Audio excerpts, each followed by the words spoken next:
Hello my dear friends and scholars, एक बार फिर से आप सभी का स्वागत है आपके अपने channel Anand the law concept ATLC पर। Friends, this is a part second of classification of administrative actions. पहले पार्ट के वीडियो में हमने क्लासिफिकेशन से रिलेटेड कुछ चीज़ें पढ़ी थी, जिसमें आपके सामने एक स्लाइड है, आप इसमें देख सकते हैं। जैसे इसमें हमने पढ़ा था कि जो एडमिनिस्ट्रेटिव एक्शंस हैं उनको हम मेनली इन चार कैटेगरीज में क्या कर सकते हैं, डिवाइड कर सकते हैं।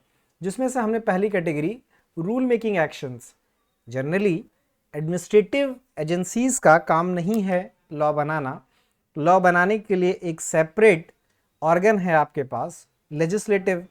तो यहाँ पर कुछ नियम जो एडमिनिस्ट्रेटिव एजेंसियां बनाती हैं उनको हम कहते हैं कॉशी लेजिस्लेटिव एक्शन।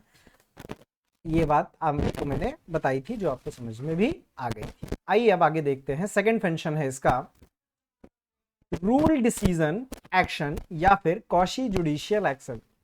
सिमिलरली जैसे नियम बनाना एडमिनिस्ट्रेटिव एजेंसीज का काम नहीं था, किसी वाद में निर्णय, किसी पर्टिकुलर केस में डिसीजन जजमेंट देना भी एडमिनिस्ट्रेटिव एजेंसीज का काम नहीं है। In very simple words, judicial action is not the work of administrative agencies. लेकिन मौजूदा परिस्थितियों में ये कार्य होते हैं और इन्हीं कार्यों को कहा जाता है क्वाशी जुडिशियल। क्वाशी शब्द इसीलिए क्योंकि मेनली इनका वर्क ये नहीं है। फर्स्ट पॉइंट आप देखेंगे तो administrative decision making is a by product. ये क्या है? मूल काम इसका नहीं है। It is only a by product of intensive form of government. इसमें आपको कोई डाउट नहीं होना चाहिए। ये पॉइंट्स लिख भी लीजिएगा, एग्जाम में सिमिलरली आपको ऐसे ही सब कुछ लिखना है। दूसरा point, at present most of the decisions which are affecting private individuals are coming from the administrative law agencies rather than traditional courts. आप देखने को यह भी पा रहे हैं कि जो भी ट्रेडिशनल कोर्ट्स हैं वो अब कम निर्णय दे रही हैं, एडमिनिस्ट्रेटिव एजेंसियां ज्यादा निर्णय दे रही हैं। उसके पीछे भी रीजन अभी आगे आपको बताते हैं। Point number 3, reason is because traditional courts cannot give the quantity and quality of justice which the ultimate requirement of a welfare state. आपको पता है कि हमारा राष्ट्र पहले वेलफेयर स्टेट नहीं था, it was under the police state. लेकिन धीरे से जैसे ही हम वेलफेयर स्टेट में आए आफ्टर द इंडिपेंडेंस, तो यहाँ पर जो भी ट्रेडिशनल कोर्ट्स हैं, पहले तो इतनी भरमार है वहां पर, तारीख पे तारीख, तारीख पे तारीख वाला सिस्टम। दूसरा, जो जजमेंट की क्वालिटी है और क्वांटिटी है, एडमिनिस्ट्रेटिव एक्शंस जहां पर इन्वॉल्व है वहां पर उतना जल्दी नहीं आ पाता, आता है तो क्वालिटी नहीं है। कहते हैं ना, जल्दी का काम शैतान का है। अब कोर्ट शैतान तो है नहीं, कोर्ट अपनी सहूलियत से काम करेगी, बढ़िया सा जजमेंट बना करके देगी। बट दिक्कत क्या है कि जब तक वो जजमेंट देगा तब तक चीजें खत्म हो चुकी होंगी। तो यहां पर यह भी आपको पता चल गया। The term quasi judicial is vague, इसीलिए जो टर्म है ना ये अपने आप में vague and difficult to define भी है। Therefore use the term carefully. आप हर जगह पर क्वाशी जुडिशियल नहीं कह सकते हैं, या फिर एडमिनिस्ट्रेटिव एक्शंस को quasi judicial particularly at every time आप नहीं प्रोनाउंशिएट कर सकते हैं। फिर ये है क्या, इसको डिफाइन कैसे करें? आपने तो कह दिया सर डिफिकल्ट है, पर डिफाइन करना तो पड़ेगा ही मुझे एग्जाम में। तो इसको डिफाइन आप करेंगे, a power to perform act administrative in character. ऐसा आपको एक्ट करना है जो कि अपने आप में क्या है, एडमिनिस्ट्रेटिव कैरेक्टर बियर कर रहा हो, बट क्या हो, requiring incidentally some characteristics of a judicial tradition. लेकिन उसमें कुछ कैरेक्टरिस्टिक्स कह लीजिए, कुछ जो उसकी विशेषताएं हैं उनमें क्या है, जुडिशियल नेचर आ रहा है, चाहे वो इंसिडेंटली आ रहा हो या उस काम की रिक्वायरमेंट हो। ये आपको ध्यान में रखना है। उदाहरण के लिए, फॉर एग्जाम्पल, समझने के लिए, बेहतरी के लिए आप देख सकते हैं फ्यू एग्जाम्पल्स। जैसे पहला है administrative proceeding against the students. शैतानी किया, नाप दिए गए बच्चे, तो ये क्या है, एडमिनिस्ट्रेटिव प्रोसीडिंग है भाई, कल से तुम क्लास में नहीं बैठोगे। तो ये क्या है तो क्वाशी जुडिशियल। आपने कोई जजमेंट सुनाया है सर, बच्चे की शिकायत आई थी, तो यहां पर क्या हुआ, क्वाशी जुडिशियल। लेकिन ये एक्शन कैसा, एडमिनिस्ट्रेटिव। केस का नाम लिख लीजिएगा, भगवान वर्सेस रामचंद्र, IR 65 1965। दूसरा है disciplinary proceeding against an employee for misconduct. आए दिन आप सुनते होंगे। मिसकंडक्ट कर दिया, डिपार्टमेंटल कार्रवाई हो रही है, डिसिप्लिनरी एक्शन हो रही है, वो सब क्या है? एडमिनिस्ट्रेटिव एक्शंस हैं जो कि जुडिशियल नेचर फॉर्म कर रही हैं, इसीलिए वो क्या है? क्वासी जुडिशियल है। उम्मीद है सब कुछ समझ में आ रहा होगा। आइए नेक्स्ट देखते हैं। Confiscation of goods under the sea custom act 1878, बहुत सुना होगा कि कस्टम के तहत, खासकर सी वाले कस्टम के तहत, अगर आपका सामान जब्तीकरण किया जाता है, सोना नहीं लाना था लेकिन आप लेकर के आए हैं, तो ये कौन बता रहा है भैया आपका सोना जब्ती कर लिया गया और चीजें कर? तो ये ध्यान रखिएगा, क्वासी जुडिशियल है, एडमिनिस्ट्रेटिव एक्शंस के तहत आता है। क्लियर? एक केस लॉ भी है, east India commercial company limited versus collector of customs AIR 1962, याद कर लीजिएगा। ये आप लोग के लिए बहुत बेहतरीन, ग्रांट करते हैं एनओसी कौन? बॉम्बे सिनेमा रेगुलेशन एक्ट 1953 के तहत। अगर आपने उसका रिफ्यूजल कर दिया तो क्या हो जाएगा? ये एक है भैया जुडिशियल नेचर का काम, जो था एडमिनिस्ट्रेटिव। तो यहां पर आप देख रहे हैं मिक्स हो रहा है दोनों चीजें। तो that's why refusal to grant the NOC under the Bombay cinemas regulation act 1953, ये काम किस प्रकार का है? क्वासी जुडिशियल का है, ध्यान रखिएगा। इलेक्शन कमीशन में एक केस फाइल होता है, INC Indian national Congress versus institute of social welfare 2002 का केस। इसका भी क्या था? Registration of a political party by the election commission. जो रजिस्ट्रेशन कर रहा है, भैया आपने सारे एसेंशियलिटीज को फॉर्म किया, फाइल किया, इलेक्शन कमीशन जांचता है कि आप क्या सुटेबल हैं पार्टी की नहीं है, अगर है तो उसका रजिस्ट्रेशन कर लेगा। अगर रजिस्ट्रेशन करता है तो ये किस प्रकार का हुआ? जुडिशियल तो है महाराज, और एडमिनिस्ट्रेटिव लगता है, और जहां पे दोनों का क्लैश होगा वहीं पर क्या कर देंगे आप? Quasi judicial. ठीक, बहुत अच्छा। तो इस तरीके से दूसरा भी समाप्त हो गया। अब ये थर्ड पॉइंट क्या है? रूल एप्लीकेशन एक्शन या फिर एडमिनिस्ट्रेटिव एक्शन। तीसरा और चौथा जो है ना, बहुत बिंदास है, समझिए। दो distinction between quasi judicial and administrative action has become blurred. इतना सब कुछ खिचड़ी पकने के बाद आपको भी नहीं समझ में आ रहा होगा चल क्या रहा है, महाराज पढ़ा क्या रहे हैं। Yet it does not mean that there is a no difference between the two, पर डिफरेंस तो है भाई, समझना तो पड़ेगा इसको, क्योंकि एग्जाम पास करना है, लिखना भी है। ये ठीक उसी प्रकार है कि जैसे दो लोगों को आपने क्या किया? सिमिलर कोट पहना दिया और आप कह दें कि there is no difference between them. ये झूठे आवरण दिखा करके आप किसी साधारण मनुष्य को तो मूर्ख बना सकते हैं, पर लॉ के एस्पिरेंट्स को नहीं बना सकते हैं। लॉ का एस्पिरेंट कहेगा महोदय ये दोनों ने कपड़ा एक पहना है लेकिन दोनों आदमी नहीं है, आपकी नजर कमजोर है महोदय। यह बात ध्यान रखिएगा। The difference between the quasi judicial and administrative action may not be of much practical consequences, but today it may still be relevant in determining the nature या फिर measure of natural justice applicable in given situation।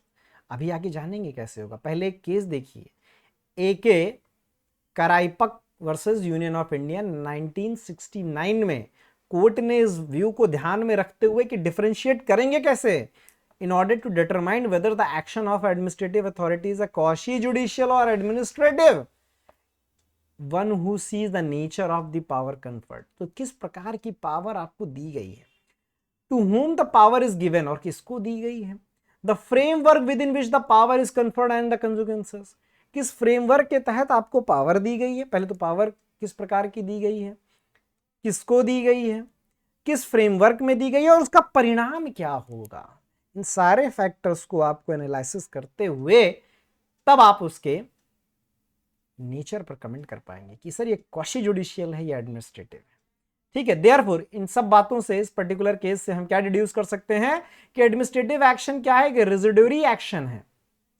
जैसे आप constitutional law में पढ़ते हैं कि जो residuary power है किसके हाथ में है, पता हो तो कमेंट करके बताइए जल्दी से। Which is neither legislative nor judicial, ये कुछ अलग ही प्रकार की, दोनों को मिक्स कर दो अलग प्रकार बन गया। It is concerned with the treatment of a particular situation, जो कि एक पर्टिकुलर सिचुएशन के ट्रीटमेंट को लेकर के, and is devoid of generality, ये भी ध्यान रखिएगा। It is has no procedural obligations, कोई भी प्रक्रियात्मक ऑब्लिगेशन, दायित्व तो नहीं होगा आपके ऊपर, of collecting evidences या weighing arguments, ऐसा आपको कुछ नहीं करना है। जनरली क्या होता है कोर्ट में, आप भाई एविडेंस लाते हैं, आर्गूमेंट करते हैं, ये सब यहाँ नहीं चल रहा। It's not just a formal thing, it is based on the subjective satisfaction. जो जांच रहा है अगर वो सब्जेक्टिवली सेटिस्फाइड है आपकी चीजों से, तो ये क्या हो जाएगा, एडमिनिस्ट्रेटिव एक्शन। ठीक है, where decision is based on policy and expediency, मैंने बताया था जब तारीख के बाद कोर्ट कोई चीज निर्धारित करेगी तो क्या होगा, वो डिले हो चुका होगा। It does not decide a right, यहां पर कोई आपका राइट नहीं डिसाइड होता, लेकिन हाँ आपका राइट प्रभावित किया जा सकता है, इफेक्ट किया जा सकता है। तो ये चीज ध्यान रखिएगा, अगर राइट को डिफाइन किया जाए या डिसाइड किया जा रहा है तब तो वो क्वासी जुडिशियल नहीं होगा, जुडिशियल ही होगा। लेकिन भाई एडमिनिस्ट्रेटिव एक्शंस क्या करेंगे, आपको कोई राइट डिसाइड नहीं करेंगे किसका है, ये आपको इफेक्ट कर सकते हैं। भाई आज आपसे यहां से पार्किंग मत कीजिएगा, let it be decided, ठीक। However, it does not mean that the principle of natural justice can be ignored completely. इसका मतलब ये नहीं है कि आप एडमिनिस्ट्रेटिव एक्शंस के नाम पर क्या कर जाएं, पूरा एकदम प्रिंसिपल ऑफ नेचुरल जस्टिस की खटिया खड़ी कर दें, ऐसा आपको नहीं करना है। आप उन चीजों को ध्यान में रखेंगे, but when authority is exercising administrative power, unless the statute provides otherwise, the minimum of the principles of natural justice must always be observed depending on the fact situation of each case. बहुत बाध्यकारी नहीं है, लेकिन आप कोशिश करेंगे कि चीजें आप मेंटेन कर पाएं। एक्सपीडियंसी जल्दी चाहिए होगा भाई निर्णय, तो वैसी चीजें आप नहीं कर पाएंगे जैसा कि जुडिशियल नेचर वर्क करता है। No exhaustive list of such actions can be drawn, however a few of may be noted for the sake of the clarity. Example के तौर पे making reference to a tribunal for adjudication under the industrial dispute, function of a selection committee, ये सारे क्या है, ये सब क्या है, ये सब यही है आपके एप्लीकेशन एक्शन, जहां पर आप कोई चीज अप्लाई कर रहे हैं। ठीक है, administrative actions may be statutory having the force of law और non statutory devoid of such legal force. ये लाइन भी आप लिख लीजिए कहीं, स्टैट्यूटरी भी हो सकते हैं और नॉन स्टैट्यूटरी भी हो सकते हैं। The bulk of administrative action is statutory because a statute और the constitution gives a legal force, but in some cases it may be non statutory such as issuing direction to the subordinates not having the force of law. Mukka movie देखिए, उससे कुछ relate कर पा रहे होंगे। But its violation may be visited with the disciplinary actions, ये बात भी आपको ध्यान में रखेंगे। दो by and large administrative action is discretionary and is based on the subjective satisfaction, बार बार वही वाला शब्द, ऑप्शनल नहीं है, बहुत हार्ड एंड रिजिड रूल नहीं है, आप जस्ट फ्लेक्सिबिलिटी, सब्जेक्टिव है। However, the administrative authorities must act fairly, impartially and reasonable. Fairlie करना है, इम्पार्शियली करना है और रीजनेबल बेसिस पे आपको चीजें करनी है। Therefore, at this stage, it becomes very important to know what exactly the difference between the administrative and the quasi judicial acts. तो आपको broadly speaking, जिसमें आपको सब्जेक्टिव सेटिस्फेक्शन करना है वो क्या है, एडमिनिस्ट्रेटिव अथॉरिटी का काम है, वो कहलाता है एडमिनिस्ट्रेटिव एक्ट। जिसमें ऑन द ऑब्जेक्टिव सेटिस्फेक्शन आपको काम करना, वहां पर क्या है, quasi judicial actions. Administrative actions which are formed या founded on the predetermined standards, वो क्या है, क्वासी जुडिशियल एक्शंस है। जबकि जहां पर इन्वॉल्व होगा choice, flexibility, there is no fixed standard to be applied, so are called subjective decision, that are authoritative decisions. ये भी आप ध्यान रखिएगा भाई। In administrative decision there is a no legal obligation, विधिक उत्तरदायित्व तो नहीं होता है, upon the person charged with the duty of reaching the decision to consider and weigh the submissions and arguments to collate any evidence. मैंने आपको पहले ही बताया प्रोसीजरल चीजें थोड़ा इसमें कम रहती। The grounds upon which he act and means which he makes to inform himself before acting are left entirely to his discretion. अब यहां पर डिस्क्रिएशन आपको बहुत ज्यादा प्रोवाइड किया जा रहा है एडमिनिस्ट्रेटिव एक्शंस में, तो नो डाउट आर्बिट्रेरीनेस भी यहां पर ज्यादा ही हो सकती है। The supreme court observed it is well settled that the old distinction between a judicial act and administrative act has withdrew away and we have liberated from the precedent incantation of administrative actions. ठीक, अब आइए last वाले वर्ग पर, ministerial action या फिर आप इसको कहते हैं प्योर एडमिनिस्ट्रेटिव एक्शंस भी आप इसको कह सकते हैं. A further distillate of administrative action is ministerial actions. क्या होते हैं ये actions? Actions of the administrative agency which is taken as a matter of duty imposed upon it by the law डिवोर्ड ऑफ एनी डिस्क्रिशन और judgment. Therefore, a ministerial act या action involves the performance of a definitive duty. ध्यान रखिएगा, इसके अंदर आपको क्या करना होता है, एक definitive duty परफॉर्म करनी होती है, in respect of which there is a no choice collection of revenue may be of such ministerial action. तो ये था आपका टोटल ये लेक्चर. उम्मीद है आपको सारी चीज़ें एडमिनिस्ट्रेटिव लॉ के या एक्शंस के क्लासिफिकेशन से समझ में आ गई हैं. और इसी के साथ मैं ये भी पुख्ता करना चाहता हूं कि आने वाली वीडियो सीरीज़ में आपको कई अन्य चीज़ें भी एडमिनिस्ट्रेटिव लॉ की समझने को मिलेंगी. तब तक के लिए वीडियो में बने रहिए, चैनल को सब्सक्राइब कर लीजिए और वीडियो को लाइक करके दूसरों को फॉरवर्ड भी कर दीजिए. Thank you everyone for watching these videos. Must subscribe. Have a nice day.